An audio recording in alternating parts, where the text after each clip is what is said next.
This segment of the news has been brought to you by Sun Oil Limited. Welcome back.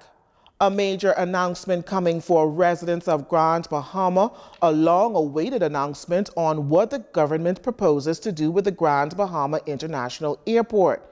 Minister of Tourism, Investments and Aviation, Acting Prime Minister Chester Cooper, telling reporters on Monday that a groundbreaking for a new Grand Bahama International Airport is now set for the first quarter of 2023. Went through a very deliberate process for the selection of a partner for PPP for the Grand Bahama International Airport. We've wound this list down now to one. We are doing final due diligence on financing models, etc. And we're going to make the announcement soon as to who the partner is going to be. Suffice to say, the process is almost at a stage of completion. We'll be presenting this to Cabinet perhaps not this week but next week. And the plan is for groundbreaking to happen during the first quarter of 2023. He adds that he's excited for the new airport as it will boost the island's economy and will also attract new investments to the island.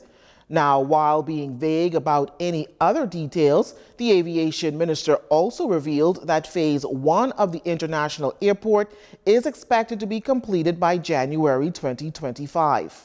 You're going to hear a lot more about this, but we expect the first phase to be a domestic terminal and a U.S. terminal. And we are hopeful that we will see the return of frequencies as a result of the completion of these two terminals. And that's the first phase that we expect is going to be completed by January 2025. There are a lot of grand ideas in the pipeline for this. I'm not going to go into that today. I'm going to talk some and say some. Following the construction of Grand Bahamas Airport, plans are being made for the development of other family island airports such as Long Island, Cat Island, and Exuma. The acting PM says those airports will be designed to best suit those islands' needs and demands. In news from the crime beat, a 44-year-old female is assisting police as they investigate a suspicious incident that occurred on Sunday. That incident resulting in a 33-year-old male receiving significant injuries to the head. The young man reportedly jumped from a moving vehicle on Sunday night. What we can tell you is that the victim, along with a female companion, were in a gray Toyota vehicle traveling in the area of Joe Firington Road when the victim, a front seat passenger, allegedly jumped from the vehicle following an argument. The victim was transported to hospital via EMS personnel, where he remains in critical condition. In other crime news, police seeking your assistance as they are on the hunt for several suspects involved in two separate shooting incidents. The latest incident occurring on Sunday morning around 11:50 in the vicinity of Coconut Grove and East Street. According to reports, the victim, 28-year-old male, was in the area of the Big Yard, East Street, when he was shot multiple times by three men who were occupants of a small white-colored Japanese vehicle. The victim was taken to hospital in a private vehicle where he is detained in serious condition. Now, prior to that shooting, police launched investigations into a shooting that occurred just before midnight on Saturday. That incident leaves a 23-year-old male detained in hospital. Preliminary reports revealed that the victim, the occupant of a silver Nissan Note, was leaving the sports center when the occupant of a dark-colored Honda vehicle opened fire on him. He was shot to the upper body and was taken to hospital via private vehicle, where he is detained in stable condition. Police are actively investigating these incidents and appealing to members of the public who may have any information regarding them to contact police at 911-919, the Criminal Investigations Department at 502-9991 or 2, or Crime Stoppers at 328-TIPS. Meanwhile, police holding a suspect accused of shooting a 25-year-old male who was attempting to stop an altercation at a bar early Saturday morning. The victim, at last report, is in hospital in serious condition. Police reports indicating that the incident unfolded sometime around 3 a.m. when a group of males became embroiled in an altercation. The victim stepped in and attempted to break up the fight when he was shot to the upper body. He was transported to hospital in a private vehicle. Now, the suspect, who was allegedly involved in the altercation, was seen fleeing the scene in a gray Kia vehicle, but quick action of an off-duty officer that was nearby resulted in the suspect being stopped and searched. It was at this time that the officer discovered a firearm and a quantity of ammunition. Active police investigations continue. In Family Island crime news, 5 adult males are in police custody in reference to conspiracy to commit human smuggling. The men, ranging in ages between 30 years and 40 years old, were arrested after police received information of an alleged human smuggling operation. The incident reportedly occurred shortly after 10 p.m. on Friday in the area of Leisure Lee, Abaco. Initial reports reveal that police received information of suspicious activities taking place in the area of Green Turtle Key Dock. As a result, police set up a roadblock in the area of Leisure Lee settlement off the SEG highway, where 5 vehicles occupied by the suspects were intercepted. Police also seized a substantial amount of cash from the suspects during this incident. Active police investigations continue. A 25-year-old American male was arrested over on Abaco on Saturday after he was allegedly found in possession of a quantity of suspected marijuana. Officers attached to the Marsh Harbor Police Station arrested the male of New York shortly after midday on board an inbound cruise ship docked at Castaway Key. Police investigations continue. The multi-million-dollar National Beautification Program has entered its 3rd phase as Minister of the Environment and Natural Resources Vaughn Miller continues to lead cleanup teams here on New Providence in the initiative to create a cleaner Bahamas. The minister and his team have covered numerous constituencies in the capital through the program's efforts, removing derelict vehicles and waste from those affected areas.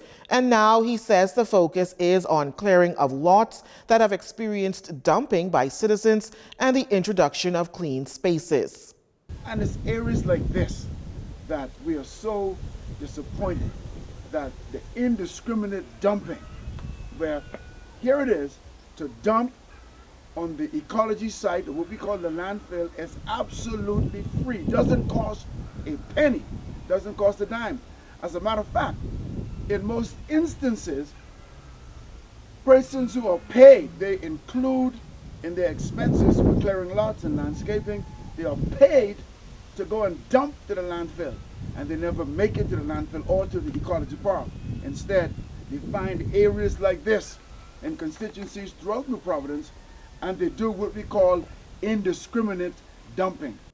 The minister explaining that indiscriminate dumping is a norm on the island, adding that persons travel to other constituencies to use vacant lots as dumping grounds frequently.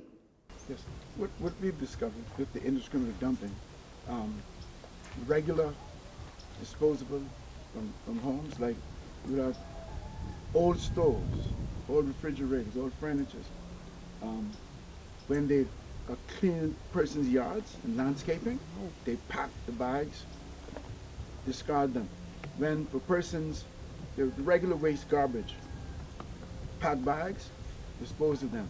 And then of course in some areas, like in this area, it seems as if persons with stolen vehicles, that this is an area they bring them, they, whatever parts they may want from them, they strip them and they discard them. And so it's in areas like this. It's very unfortunate, but that is a norm that happens on our island. He adds that he and members of his ministry intend to discourage dumping, noting that they are on the lookout for those violating the law. The fine for indiscriminate dumping is a maximum of $5,000, and it is the intention of the Ministry of Environment to take lawbreakers to the environmental court and charge them to the maximum extent.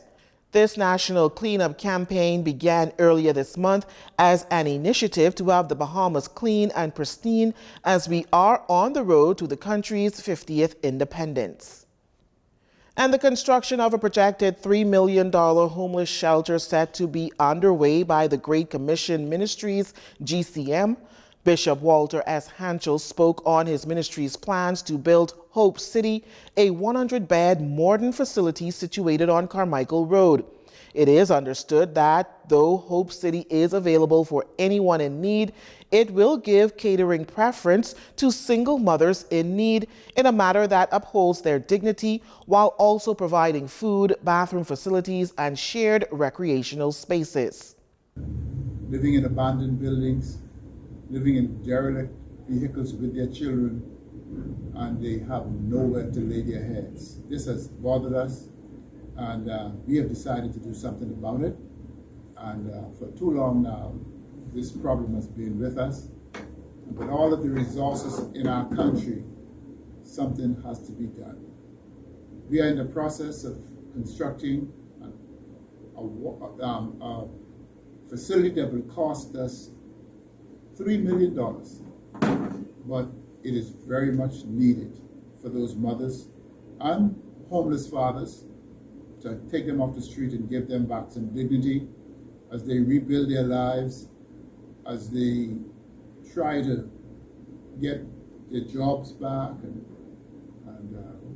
we want to make sure that these people are not thrown under the bus. When asked what donations have already been received by GCM, project manager and GCM treasurer Lyndon Nairn says a number of individuals have already made contributions by way of volunteering services, whether that be drawing plans, engineering designs, electrical and civil work. Mr. Nairn adds that while cash donations are encouraged, individuals may also donate in the form of building materials or any form of manual labor. A number of men in particular, perhaps who work in the construction field, who may be part of a church group or some other organization, might wish to provide a week, a weekend, or perhaps a longer period laying blocks, pouring concrete, building roofs, those kinds of things.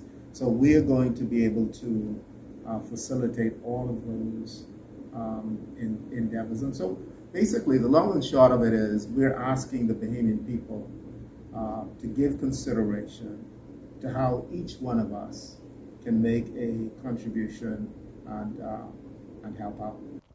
Great Commission Ministries has provided short-term shelter since its inception 35 years ago, when Bishop Hanchel first provided shelter for several homeless people. Since then, GCM has provided selfless service to thousands of homeless persons in the Bahamas. That's a look at what's making news this evening. I'm Lissy Bastian, and from all of us here at JCN News, have a great evening, everyone. This segment of the news has been brought to you by Sun Oil Limited.